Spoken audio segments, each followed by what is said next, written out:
Hola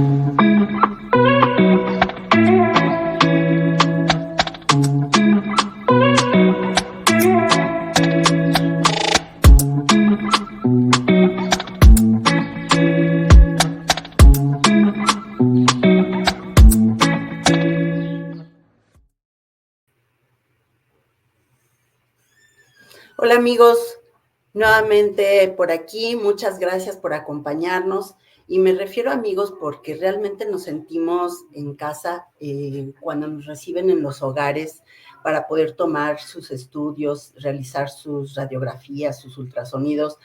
Entablamos una relación muy cercana. Entonces, para nosotros todos ustedes son nuestros amigos. Las personas que no nos conocen, pues también los consideramos ya como parte de esta familia, de esta interacción sobre temas tan importantes que tienen que ver no solamente con el adulto mayor, sino con las familias, el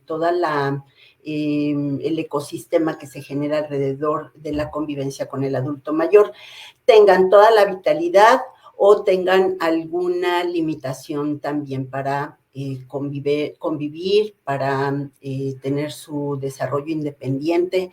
Y bueno, nuevamente el día de hoy tenemos un tema muy, muy interesante.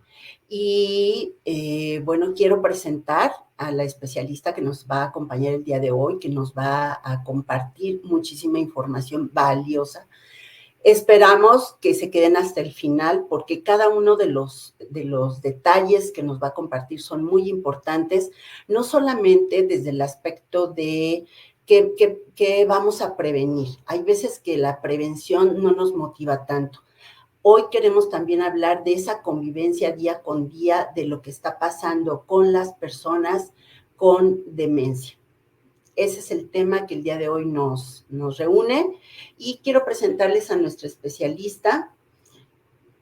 Nuestra especialista tiene la especialidad de geriatría, es egresada de la UNAM con sede en Centro Médico ABC, con la alta especialidad en geriatría neurológica por la UNAM, con sede en el Instituto Nacional de Ciencias Médicas y Nutrición Salvador Subirán. Es profesor en el Diplomado en Demencias impartido por el Instituto Nacional de Ciencias Médicas y Nutrición Salvador Subirán. También genera una consulta especializada en demencias en la Clínica Neurointegral y en un momento más les vamos a dejar todos los datos para que puedan tener contacto con ella. Si requieren alguna consulta, puedan tenerla a mano y contactarla. Tiene una serie de publicaciones, la más reciente describe la importancia del diagnóstico correcto en los pacientes con demencia y bueno, han apoyado en varios programas sociales, programas en medios de comunicación, impartiéndonos conocimiento. Pues invito a la doctora Karen León del Ángel a que esté con nosotros y nos pueda compartir esta valiosísima información. Doctora, ¿qué tal? ¿Cómo estás? Muy buenos días. Buenos días, Marisela, gracias por la invitación. Muy bien, muchas gracias. No, al contrario, muchas gracias. Y pues empezamos con una pregunta que realmente a nosotros nos interesa y es, ¿cómo fue que tomaste la decisión de la especialidad en geriatría neurológica? ¿Qué fue lo que te motivó a esa especialidad? Interesante pregunta. Pues bueno, a nivel mundial sabemos que la población adulto mayor está incrementando exponencialmente sin que México sea una excepción. Y una patología, una enfermedad relacionada al envejecimiento de manera pues, exponencial es la demencia. Entonces, a la medida que hay más adultos mayores, hay más frecuencia de tener deterioro cognitivo y no habemos los suficientes personal sanitario entrenado para tratar este tipo de pacientes.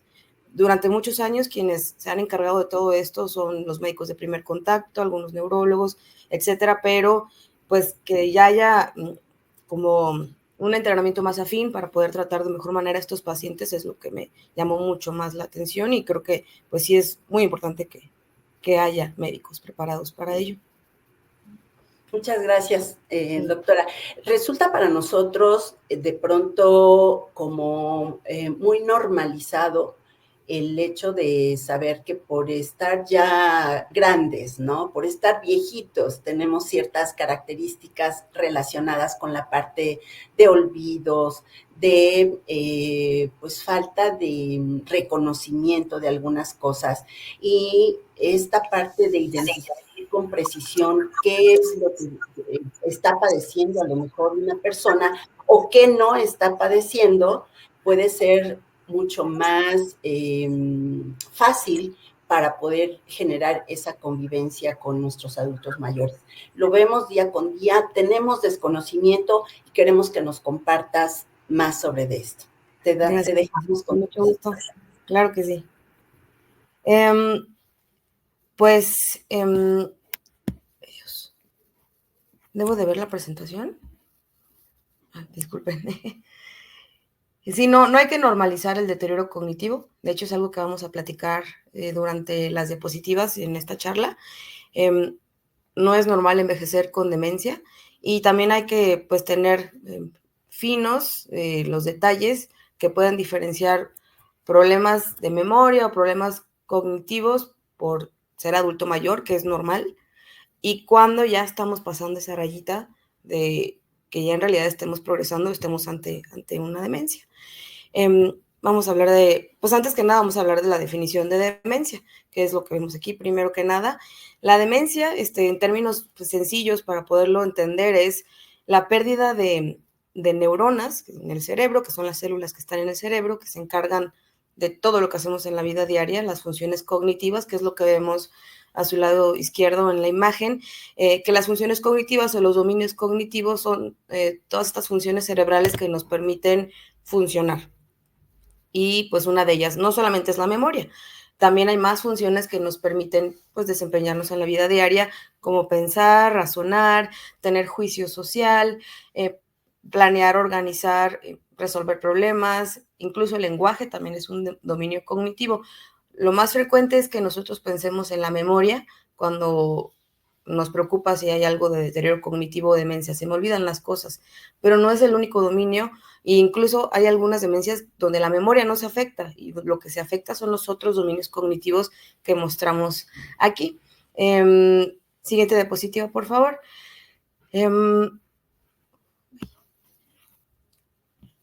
Sí es importante estas definiciones porque una cosa es la demencia y lo otro es deterioro cognitivo que puede ser leve, incluso normal por el envejecimiento. Y algo importante para poder diferenciar cuando tenemos deterioro cognitivo leve que pudiera estar asociado a la edad, porque sí es normal tener olvidos o disminuir mi rendimiento en estas funciones cognitivas al envejecer, o si, como decía hace rato, estamos ya saltando la línea. Algo muy importante en estas definiciones para que lo podamos diferenciar es que el deterioro cognitivo leve significa que hay un rendimiento cognitivo en pruebas, objetivo disminuido comparado contra personas de mi edad, pero yo conservo la independencia en todas las actividades de la vida diaria. Sí tengo un menor rendimiento, pero no me está impactando en mi independencia de ningún tipo. Cuando este deterioro cognitivo o esta disminución en las funciones cognitivas comienza a impactar en mi independencia, ese es el foco rojo cuando el paciente probablemente ya está brincando a demencia. Los pacientes con deterioro cognitivo leve, que puede estar asociado a la edad, pueden estar así y estar así todo su adultez mayor y jamás progresar a demencia. Aunque sí hay pacientes que de deterioro cognitivo leve, que es el primer dato, después pueden saltar a demencia. Entonces, para eso vamos a hablar de las actividades de la vida diaria, para que ustedes sepan diferenciar cuando un paciente está comenzando a tener ya problemas en esa independencia. Es importante el concepto de estos dos tipos o características de las actividades de la vida diaria. Unas son las actividades básicas, que son las que ven a su izquierda, y las otras son las instrumentadas, que son actividades más complejas o que necesitan de todos los dominios cognitivos que explicamos en las primeras diapositivas, como dijimos, planear, organizar, expresarme, la memoria, el razonamiento, el juicio. Cuando un paciente tiene afectadas las actividades básicas, que son mis autocuidados, alimentarme, bañarme, cambiarme, guardar la continencia urinaria, ir al baño, cuando alguien ya tiene afectado esto, estamos ante una demencia sin dudarlo. Pero, ¿cuál es como les decía, qué es lo fino para poder detectar que un paciente que tiene ya algunos temas de queja de memoria o que falla en algunas cosas y que ya pueda estar virando a tener deterioro cognitivo? Lo fino es detectar cuando el paciente se afecta, en las actividades instrumentadas, cuando comienza a tener problemas para tomar sus medicinas, duplica las dosis, omite las dosis, necesita ya ayuda de un familiar, un hijo que le organice su pastillero, porque si no ya no lo puede tomar. Cuando de pronto se le pasan los pagos de la casa, de los servicios, más personas en la familia empiezan a tomar este rol, ya no puede salir solo. No necesariamente porque se pierda, sino porque le cuesta pues trabajo ejecutar esta planeación de tengo que salir de casa para hacer estos pendientes, no sé, manejar sus finanzas, manejar el teléfono celular, hacer compras, por ejemplo. Cuando el paciente adulto mayor comienza a tener problemas en esto, ese es el primer dato de que el paciente puede estar ya saltando a demencia. No hasta cuando esperemos que ya no sé, ya no se puede bañar, ahí no nos queda duda.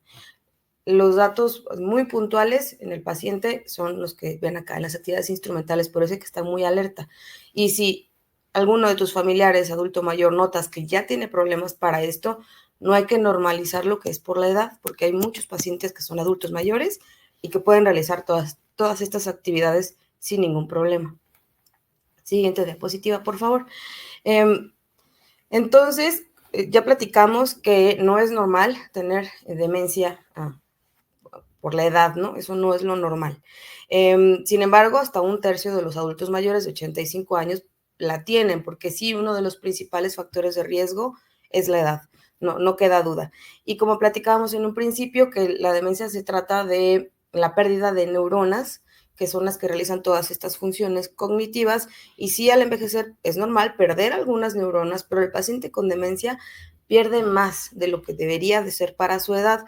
En la imagen de la derecha ven un cerebro que el lado izquierdo es un cerebro sano con un volumen o un tamaño pues normal, quizá un poco disminuido por la edad, pero el lado, si ven en su contraparte, pues está mucho más chiquito. O sea, así se ve el cerebro de un paciente con demencia.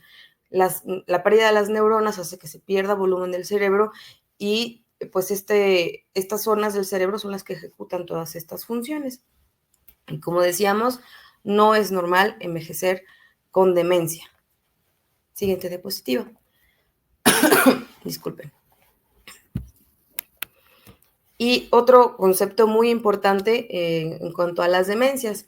Todos conocemos la demencia por la enfermedad de Alzheimer. De hecho, es la que más tememos, la que más escuchamos, la que más se diagnostica. Sin embargo, demencia es como el nombre. Hay que ponerle el apellido. Y sí, la enfermedad de Alzheimer es la más frecuente de las demencias, de un 50-75%, pero no es la única demencia. Hay más tipos. De hecho, la segunda más frecuente es la demencia vascular, que es la que está asociada principalmente a las enfermedades metabólicas que en México es muy frecuente de encontrar, diabetes, hipertensión, en fin, todas estas enfermedades favorecen daño a nivel cerebral en la vasculatura, o sea, en los vasitos, y que eso nos lleva a demencia. Y en muchas ocasiones pues, solo se dice, tiene demencia, ha de ser Alzheimer. Probablemente no, o puede haber una combinación. Y no solo ello, también hay más tipos de demencias, como ven acá, frontotemporal, asociada a los trastornos de movimiento como Parkinson, Lewy. Yo sé que esto sí es como más complejo de explicar, estos nombres, pero lo pongo así porque es para que ustedes conozcan que no todo es enfermedad de Alzheimer. Y algo muy, muy importante en este concepto de demencia, hablando de nombre y apellido, es que la demencia senil no existe. Fue un término muy mal utilizado y hasta la fecha todavía desafortunadamente nos encontramos ante el uso de este término de forma errónea, porque es como decir demencia por la edad, senil, senectud, lo asociamos a envejecimiento, demencia por la edad, y no es correcto, no es así, porque ya hablamos que solo un tercio de los pacientes mayores de 85 tienen deterioro cognitivo, demencia. Entonces, ¿qué pasó con el otro dos tercios? No es normal envejecer con demencia y este término no es correcto. ¿Y por qué es importante identificar este tipo el apellido, pues, o sea, cuál tipo de demencia será? porque esto es un parteaguas para el pronóstico, para el tratamiento que le vamos a dar, si pudiera tener alguna cuestión hereditaria, genética, alguna predisposición para la familia, cómo va a evolucionar el paciente en el tiempo, qué tan rápido, hay unas que progresan más rápido que otras. Entonces, es importante explicar este concepto para que todos conozcan que la demencia es el nombre y el apellido son todas estas, y existen todavía más, pero estas son las más frecuentes. Siguiente diapositiva. Y pues ya platicamos también hace un momento de que pues sí es normal que en el envejecimiento haya olvidos. ¿Y qué tanto es un olvido normal por la edad? Del lado izquierdo, en esta imagen me gusta mucho, es de la NIH de Estados Unidos, nos explican qué cosas pueden llegar a pasar con la edad, pero que no me deben de alarmar tanto, y cuando sí hay que prender foquitos rojos, banderas rojas, a lo mejor aquí algo está pasando, algo más. Olvidos por la edad o situaciones cognitivas por la edad es, por ejemplo, si de vez en cuando cometí un error, me equivoqué, pero de vez en cuando, alguna vez llegué a olvidar un pago de un servicio, pero no es algo que recurra todo el tiempo, que a veces diga, ay, ¿cuál es la fecha, cuál es el día? Pero pasa un rato y ya me acordé, que era yo nombrar algo, usar una palabra, y, ay, ¿cómo era? Y que me cueste trabajo encontrarla, pero después la encuentre. Y perder cosas, yo también puedo llegar a perder cosas, y dónde lo dejé, las llaves, por ejemplo, y ya en un momento más adelante recordar dónde lo dejé. Cuando es un foco rojo, cuando tengo problemas para el juicio, tomo malas decisiones la mayor parte del tiempo, no es algo ocasional, empiezo a tener olvidos tan importantes que no pago las facturas de forma recurrente, como platicábamos hace rato, que un familiar tiene que comenzar a tomar el papel de ello porque ya el paciente no puede. Frecuentemente estar desorientado, no nada más ocasionalmente qué día es hoy, cuál era la fecha, sino si le preguntamos al paciente el día, la fecha, la hora y ya no sabe, está desorientado. Cuando platiquemos con el paciente le cueste mucho ponerme atención para mantener una conversación, o que incluso me responda cosas que yo ni siquiera estamos hablando de eso. Incluso hay algo que se llama discurso tangencial, le preguntamos algo al paciente y se va, y luego no me termina respondiendo lo que yo le pregunto. Eso sí es un dato importante en cuanto a la comunicación, y que el paciente pierda las cosas de forma frecuente, que no sea algo ocasional, como ¿dónde dejé las llaves? Y después ya me acordé, o pasaron unos días y encontré lo que no encontraba, pero que frecuentemente el paciente no sepa dónde deja las cosas, eso también es un foquito rojo, que no es algo normal por la edad. Siguiente diapositiva, por favor.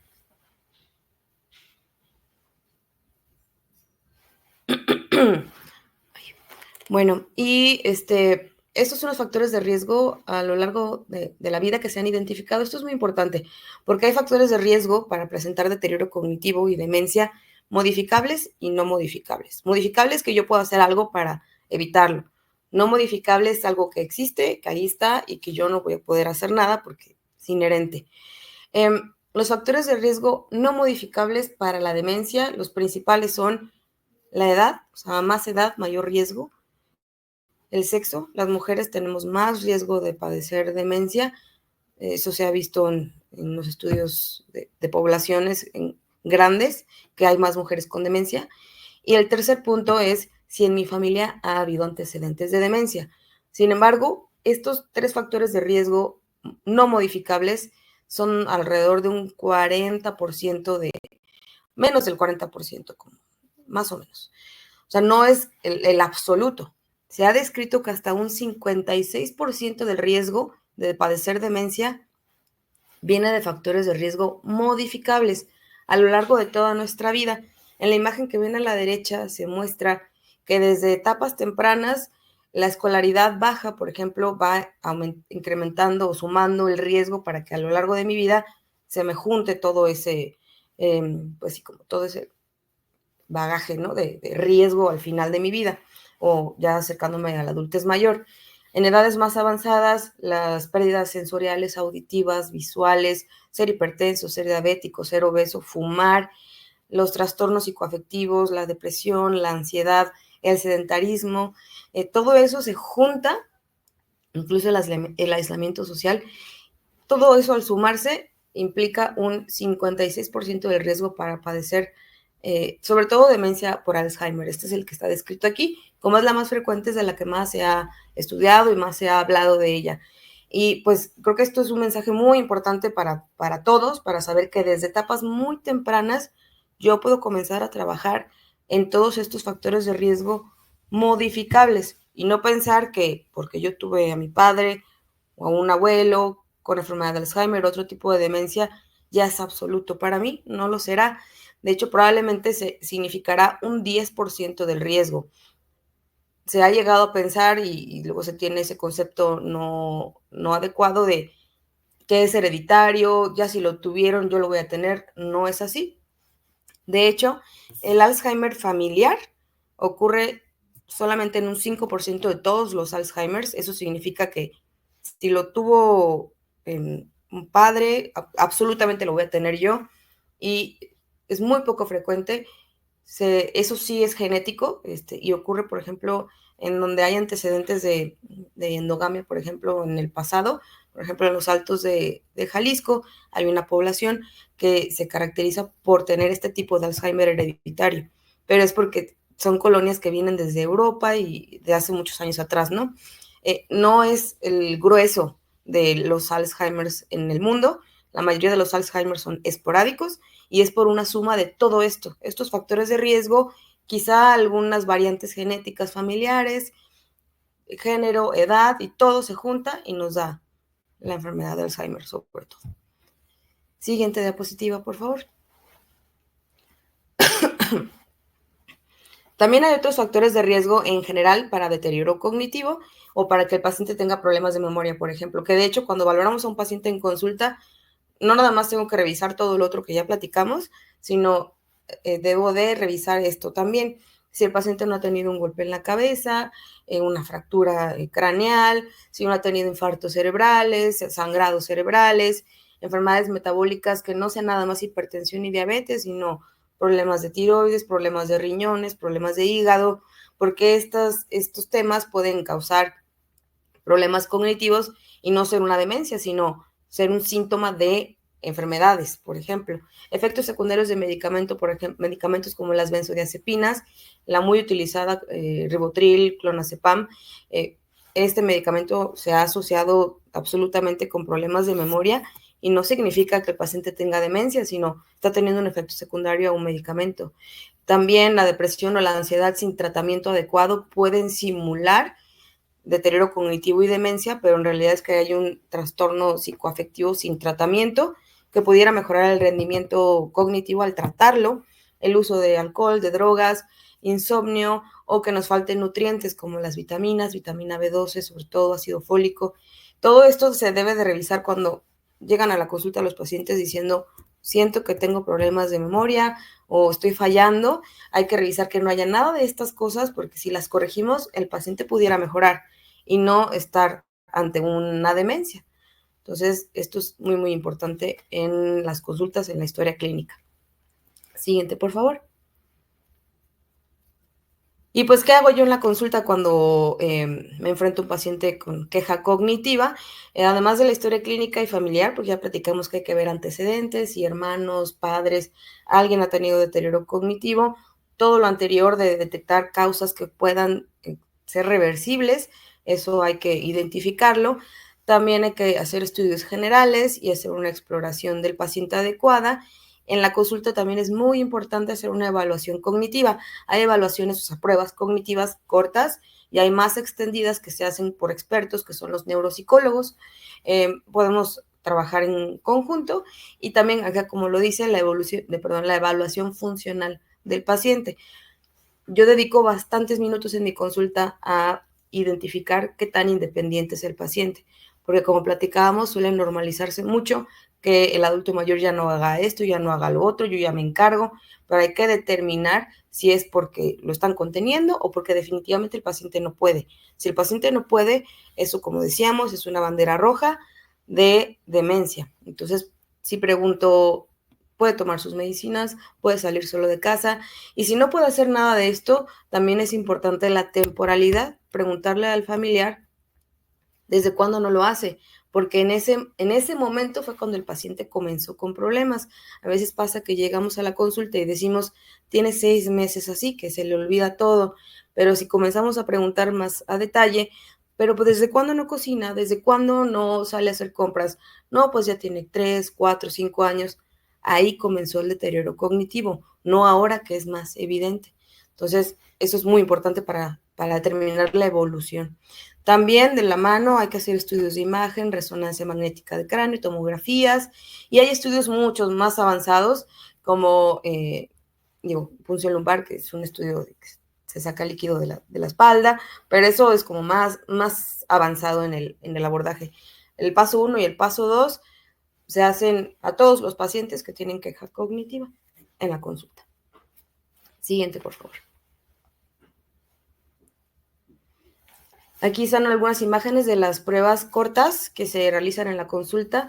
Son 2 pruebitas, MoCA y Mini-Mental, que de base se realizan cuando evaluamos a un paciente así, y cuando necesitamos como un diagnóstico más fino o en este sentido cognitivo, hay pruebas más avanzadas como el Neuropsy, que como les decía, lo hacen los neuropsicólogos que trabajamos de la mano.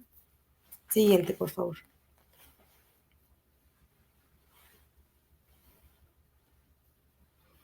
Y pues como también platicábamos hace un rato, porque es importante el diagnóstico, pues siempre es importante diagnosticar, no nada más decir demencia y nada más, sino llegar a una sospecha, decíamos el apellido, ¿no? Demencia, ¿cuál? Y eso pues nos explicará por qué el paciente tiene ciertos síntomas. De todos los tipos de demencias hay diferentes tipos de síntomas en cada uno. A veces se imbrincan y pueden tener cosas similares, pero uno puede estar más presente que otro. Y pues saber el diagnóstico pues nos ayudará a entender por qué el paciente está comportándose de cierta manera. Como decíamos, tratar causas reversibles. Siempre es importante tener metas y planes a largo plazo. Entonces, para que yo pueda tener un pronóstico y unas metas, yo tengo que tener un diagnóstico. Ese es el paso, ¿no? Primero diagnostico y luego doy un pronóstico. Además, si yo diagnostico lo más pronto que se pueda, puedo brindarle el máximo beneficio al paciente de los tratamientos que existen hasta el momento. Mientras más tarde llegue el paciente y más tarde le inicie los tratamientos, pues menos beneficio le voy a dar de haberlo tratado. Pues, por supuesto que tener certeza dentro de todo, aunque no es un diagnóstico favorable, por supuesto, pues dará tranquilidad a la familia, saber qué es lo que tiene mi familiar, por supuesto. Incluso si estamos diagnosticando al paciente en etapas tempranas de la demencia, tiene oportunidad de realizar voluntades anticipadas, hacer testamentos, cuando aún en la consulta determinamos que el paciente tiene juicio y que aún está consciente de lo que está pasando, a esperar que progrese y después se vengan problemas más graves en ese sentido. Desde ese entonces que diagnosticamos en etapas tempranas, conseguir un equipo multidisciplinario, el geriatra, el nutriólogo, el rehabilitador, todos los necesarios para que el paciente esté mejor.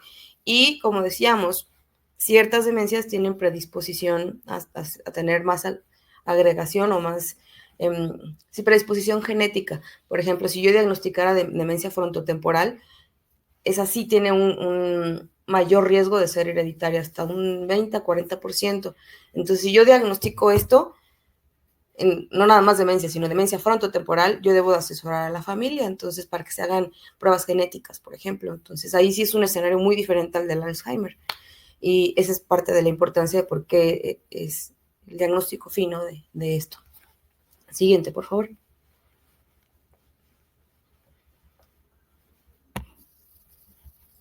Bueno, y lo fuimos platicando a lo largo de toda la charla, pero esta es una imagen muy bonita.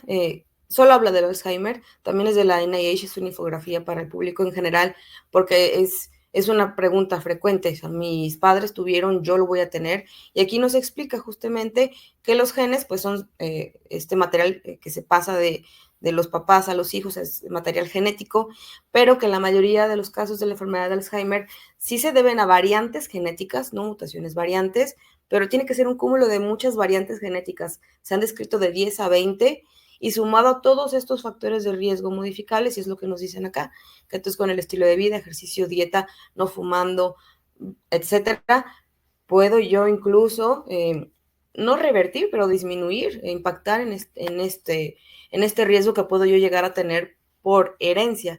pero como decíamos, no es absoluto que porque mis padres tuvieron yo lo voy a tener. Como hablábamos, la demencia frontotemporal sí tiene más frecuencia de tener agregación genética, sí se ha descrito hasta el 40%. Ahí sí vale la pena si yo la diagnostico el consejo genético, pero en la enfermedad de Alzheimer la forma hereditaria es muy poco frecuente. Entonces, más bien hay que trabajar en todos estos factores de riesgo modificables. Siguiente diapositiva, por favor. Sabemos que las demencias pues causan un impacto importante a nivel social, a nivel económico, en las familias. Y pues en México, ante la falta de programas de salud o un sistema de salud que esté creado para poder contener esto, pues la mayor parte del soporte a estos pacientes es por parte de las familias.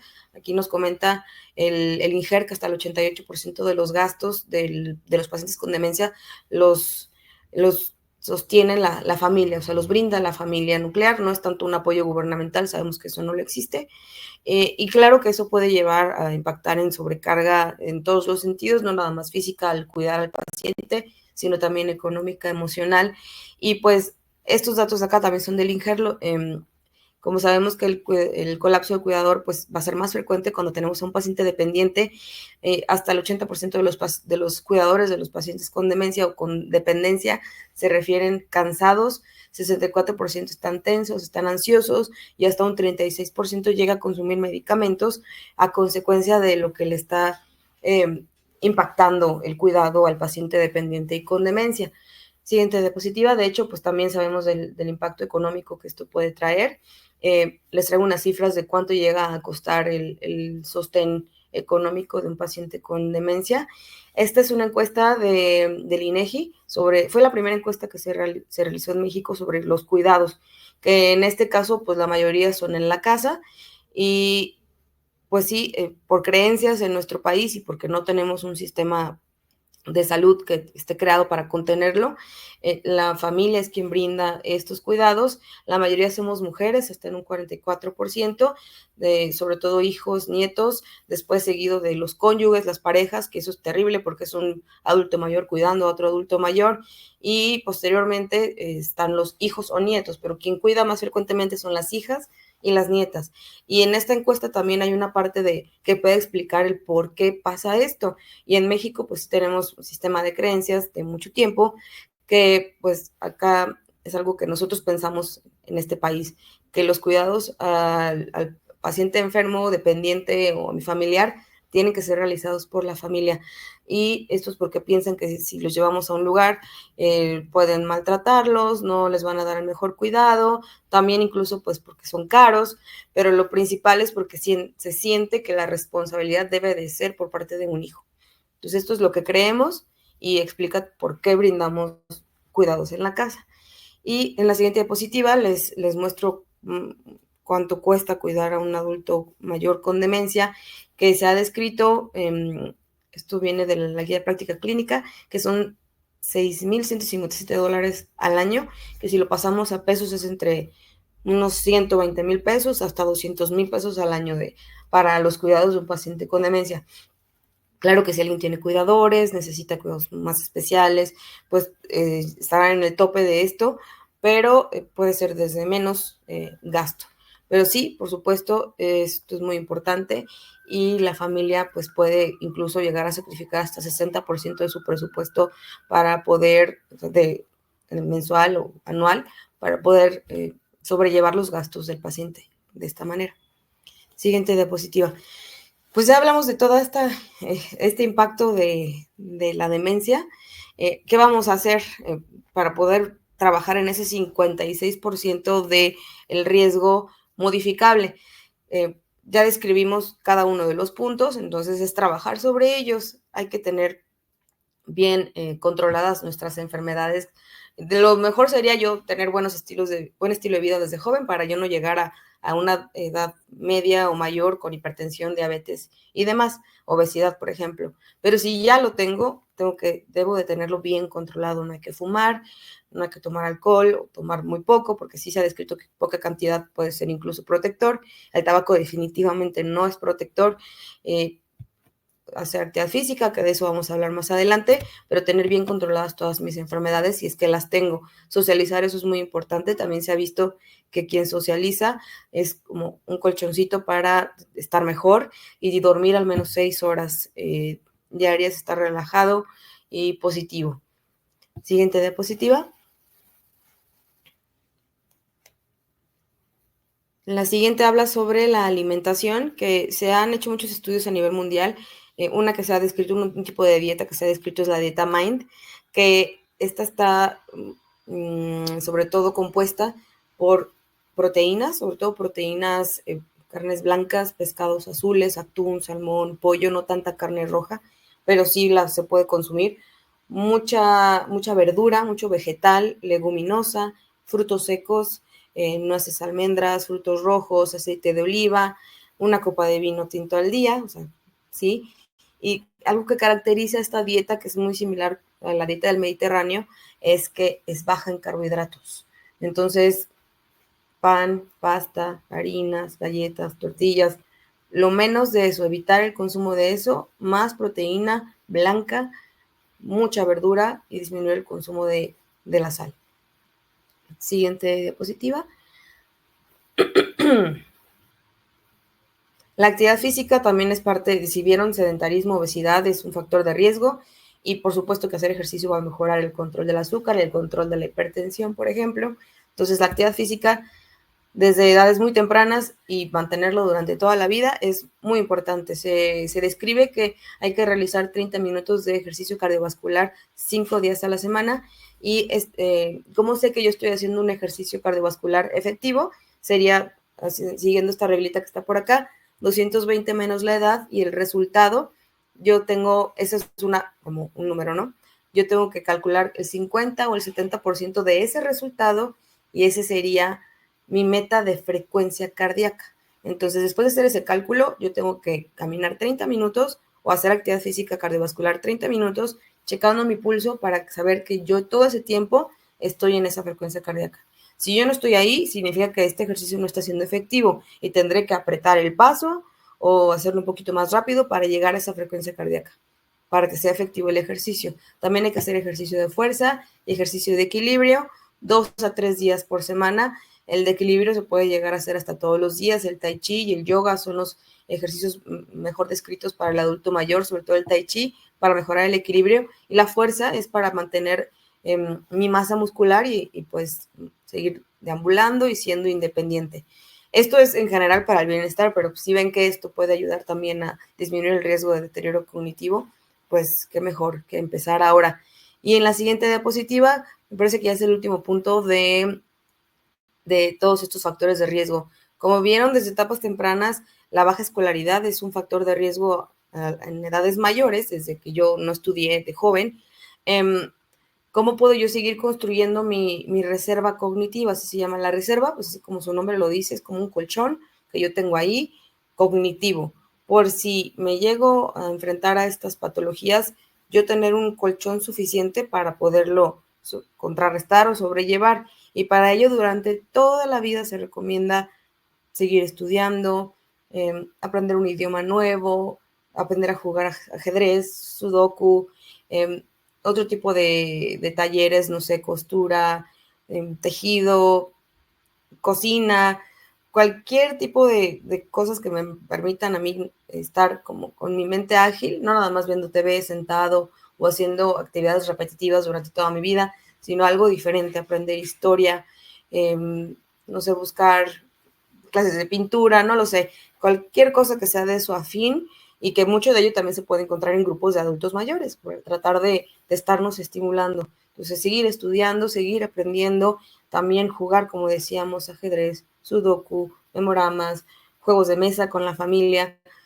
todo esto que mantenga la mente activa y no en un estado así como plano, para que nuestra reserva exista desde jóvenes, pero también lo puedo seguir haciendo. Y si nunca lo he hecho o no lo hice, lo puedo hacer, nunca es tarde. Nada de esto que platicamos es tarde para hacerlo y comenzar a hacerlo. Y pues esto, de esta manera impactaremos en el 56% de los factores de riesgo para no presentar demencia al ser adulto. Karen, súper interesante. Tengo una lista que ya no me cabe en mi hoja de todas las inquietudes, las preguntas y que seguramente las personas que están viendo el webinar pues van a tener. Queremos estar abiertos a que nos envíen, van a estar aquí los datos abajo para que nos envíen preguntas. A pesar de que nosotros podemos estar un poco más cercanos dentro del área de la salud y tener a lo mejor un poquito más de información de diferentes aspectos, la verdad a mí me sorprende qué tanto desconocimiento hay o tengo sobre el tema de la demencia, ¿no? Y bueno, se me ocurren algunas cosas inmediatas, como por ejemplo situaciones o síntomas o indicadores que a lo mejor pudieran estar enmascarados. Es decir, no identificamos con claridad que esto es algo que está ocurriendo, que nos puede llevar a este diagnóstico, porque pues ya si no lo normalizamos, damos por hecho que es parte de la edad de nuestro familiar, ¿no? O es que tiene un carácter muy fuerte, entonces, pues vamos a dejarlo que siga así y es parte de su transformación. O por otro lado, ¿no? Ya cuando está el diagnóstico, decir, no, pues es que ya es demencia, o sea, ya no hay nada que hacer, ¿no? Y dejarlo a la deriva. O sea, algunas recomendaciones muy prácticas dirigidas a esto. Seguramente va a haber muchísimas más preguntas, pero ¿qué nos podrías decir sobre el día con día con estos pacientes ya diagnosticados y los que están enmascarando esos síntomas? Sí, creo que, bueno, nunca es tarde incluso para llevar a una atención médica y obtener un diagnóstico, aunque ya esté florido el diagnóstico de demencia, ¿no? Porque claro que habrá beneficios de tener una valoración por especialista para mejorar calidad de vida, para saber cómo alimentarlo, cómo movernos en casa, porque eso también es muy frecuente. Ya lo tienen al paciente con demencia, no sabemos qué hacer, entonces pues termina quedándose sentado, pierde masa muscular y se vienen un sinfín de complicaciones a largo plazo. Creo que donde hay que estar así bien truchas, bien pilas, es en esas etapas, como tú decías, enmascaradas. Y si a ti está raro, ¿no? Mi mamá cocinaba perfecto y ahora pues se le está quemando la comida, deja la estufa prendida, o de pronto ya no le sabe igual, o ella misma empieza a decir, mejor háganlo ustedes, yo ya no porque estoy cansada.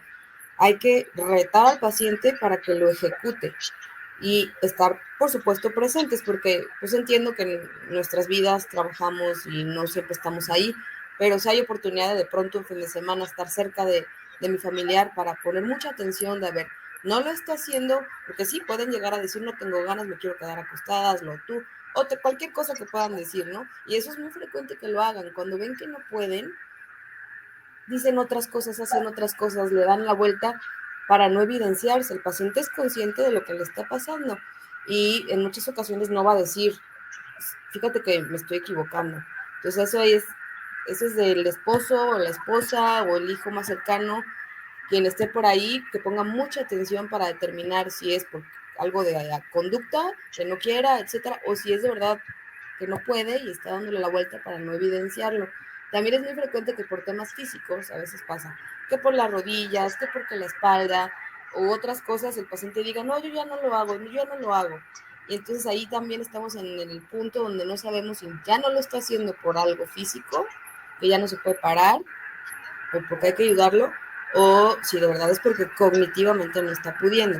Y ahí es el punto así crucial para llevar al paciente a valoración, para hacer estas pruebas cognitivas. Diagnosticar al paciente en etapas tempranas es lo mejor, porque desde ese entonces podemos iniciar tratamientos para tratar de postergar la progresión de la enfermedad lo más que se pueda y modificar todo lo que está alrededor, que ya dijimos, presión, azúcar, sedentarismo, todo. Entonces, ese es el momento que hay que estar bien atentos para poder llevar al paciente y no esperar, porque si esperamos más, ya va a ser más tarde, por supuesto. Perfecto. Karen, pues nos quedamos también con el tema de que esta es una problemática, una enfermedad radioactiva que si no nos hereda, sí nos afecta de manera familiar. Entonces, es muy importante tomar acción, observar, tomar conciencia, acercarnos de esta información y digerirla para ver qué es lo que está pasando en nuestro entorno. Todos los que están viendo este webinar son personas que tienen cercano a un adulto mayor y que están preocupados por cuáles son los cuidados que deben de tener, muchas veces viven en otros países, pero están preocupados de qué es lo que va a pasar con su familiar. Entonces, bueno, pues la información, la acción, el estar atentos a todos esos foquitos de alerta va a ser súper importante. Pues muchísimas gracias, Karen. Gracias por tu información. Vamos a dejar aquí también nuevamente tus datos para que quien esté interesado pueda acercarse contigo, pueda solicitar una consulta y pues también queremos invitar a las personas que han llegado hasta el final del webinar. Como saben, tenemos algunas sorpresas que queremos manifestarles. Karen, muchísimas gracias. Gracias a ustedes por la invitación, gracias HomeSlab. Qué bueno que hay pues servicios de esta manera para apoyar a los pacientes que tienen problemas para salir de casa. Importantísimo que haya estos apoyos. Yo comento lo de... ¿Sí? Perdón, porque Ay, como gustes, sí, adelante, sí. Perdón, ¿Qué sorpresa nos tienes tú? Sí, pues como los quiero motivar a que sí busquen atención, estoy pensando, bueno, platicamos de que se les puede ofrecer un beneficio en la consulta de primera vez para realizar todas estas pruebas cognitivas que hablamos, porque, pues, para motivarlos, que no demoren más. Si ya están notando algo raro en papá, mamá o alguien, o en ustedes mismos incluso, no demoren en buscar la atención. Y algo que también digo yo siempre a los familiares de los pacientes, si actuamos más pronto, no nada más para evitar la progresión cognitiva, sino la cuestión física, porque muchas veces los pacientes cognitivamente, pues sí se van deteriorando pese con y a pesar de todo lo que hagamos, pero si físicamente, nutricionalmente, seguimos trabajando, el paciente puede seguir siendo independiente y esto va relacionado a la carga que platicábamos, a la carga social, a la carga familiar. Sí, aunque yo tenga a mi paciente con demencia moderada, que ya cognitivamente no puede encargarse de nada, pero camina, va al baño, coopera para bañarse, etcétera, eso es así también un parteaguas en cómo podemos pues aligerar todas estas cargas en quienes son los encargados de estos pacientes. Y eso no nada más es con medicinas para la demencia, eso viene desde todo lo que está alrededor del paciente, desde su rutina diaria, desde si realiza ejercicio, si camina, no camina, cómo come, todo esto que vemos en geriatría de forma general, y eso no es por ser con alta especialidad en geriatría neurológica, eso es en geriatría, así lo vemos. Para que el paciente siga independiente hay que preservar la función, eso es lo primordial. Y eso, en consecuencia, pues aminora, por supuesto, el impacto a la familia, menos necesidades de un cuidado remunerado y pues se aligeran los costos, etcétera. Entonces actuemos. Por todos lados hay un beneficio. Así es que, pues, está dispuesta la doctora Karen a recibirlos en su consulta. Nos va a dar un precio especial también a quienes estén interesados. Quienes hayan visto completo el webinar, pues ya se van a enterar del beneficio. Y solamente por el mes de diciembre van a tener este precio especial en su consulta. ¿De acuerdo? Pues vamos a dejar aquí todos los datos y nuevamente mil gracias, Karen. Nos vemos. Hasta gracias luego. Por la invitación. Muchas gracias. Pues de nuestra parte, amigos, les comentamos que la sorpresa que en esta ocasión tenemos para ustedes es para los afortunados que se quedaron hasta el final, para los interesados que se quedaron hasta el final. Invitarlos nuevamente a que se unan a nuestra comunidad. En esta comunidad que estamos generando, ahorita compartimos estos temas por los especialistas. Es una información valiosísima porque nos va a dar seguridad en el día con día cuando tenemos ya a un familiar que depende de nosotros o a un adulto mayor que es independiente, pero que nos quedamos con la zozobra de qué está pasando, porque como es independiente, pero lo vemos mayor, como sale solo, como realidad, de todas maneras tenemos esas preocupaciones. Entonces, aquí en esta comunidad vamos a estar tocando todos estos temas de valor y te invitamos a que continúes con nosotros. Te estaremos enviando las invitaciones para que participes en las diferentes temáticas. El día de hoy, la geriatra Karen León les deja este beneficio del 20% de descuento en la consulta de primera vez durante todo el mes de diciembre. Aprovéchenlo para que puedan arrancar en 2025 con un nuevo panorama que les dé claridad, que les dé certidumbre en cómo debe de ser el trato a los pacientes que probablemente tengan demencia o que ya tienen una demencia diagnosticada. Y bueno, en nuestro caso, estamos presentando un precio también especial en una membresía. La membresía que nosotros estamos teniendo para ustedes tiene un costo normal de 900 pesos. En esta ocasión, a quienes participaron en el webinar, tendrá solamente un costo de 300 pesos.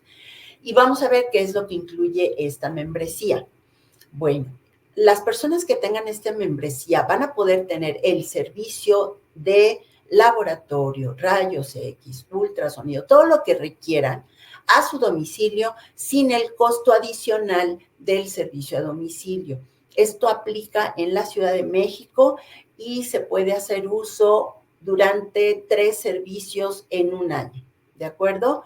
O bien recibir descuentos hasta del 20% en los paquetes que ya estamos manejando para el adulto mayor, en las órdenes médicas que su médico le solicita la cotización y ahí estaremos aplicando también descuentos hasta del 20%. Por favor, comunícate con nosotros, estamos en redes sociales, estos son nuestros números telefónicos. No dudes en consultarnos. La consulta no cuesta con nosotros. Llámanos, pregúntanos. Hay ocasiones que incluso requieren otro tipo de estudios que nosotros no hacemos, pero que con todo gusto y con todo el amor de ayudarles, les proporcionamos, porque tenemos muchos años en esto, tenemos información de quiénes son en México los más destacados en las diferentes áreas y con mucho gusto y sin ningún interés podemos proporcionarte también esa información. Pues te agradecemos que te hayas quedado. También vamos a agradecer que continúes pues con esta información, incorporando información nueva. Haznos llegar tus preguntas y con todo gusto vamos a atenderlas. Muchísimas gracias.